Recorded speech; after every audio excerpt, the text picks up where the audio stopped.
Bashir Maxamed Bahale hanti dhowraha guud ee Jubbaland oo shir jaraa'id ku qabtay xafiiskiisa ayaa warbaahinta Jubbaland uga waramay wareegto dhawaan uu soo saaray hanti dhowraha taa oo la xiriirta heshiisyada ay hay'adaha dawladda gali karaan iyo sifooyinka laga rabo marka ay howlaha heshiisyada kala saxiixashada lagu guda jiro.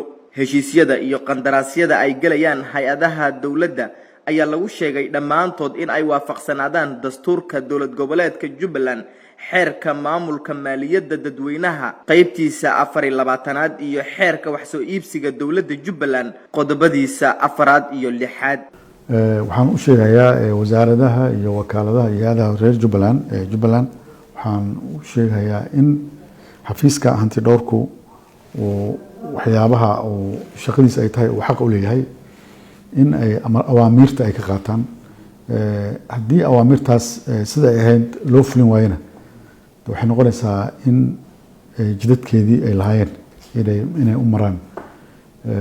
waxaan codsanaynaa in mar waliba aanu u sheegnaa wasaaradaha iyo hay'adka wakaaladaha ee reer Jubbaland heshiis uusan ka warqabin hanti dhowrku inayna gelin. heshiis walba oo la galayo waa inuu ka warqabaa xafiiska hanti dhowrku inuu ka warqabaa goobjoogna ka hada. ciddii arrintaas muxuu ahaa fulin weysana waxay u ekaanaysaa cid indhaha ka qabstay jiritaanka xafiiska hanti dhowrka. dadweynaha iyagana waxaan u sheegayaa in xafiiska hanti dhowrka iyo la dagaalanka musuqmaasuqa uu diyaar u yahay wax alla wixii xog ah oo hanti dawladeed ah oo isdabamarin ah diyaarkan inay xafiiska ay la soo xiriiraan haddii la yiraahdo.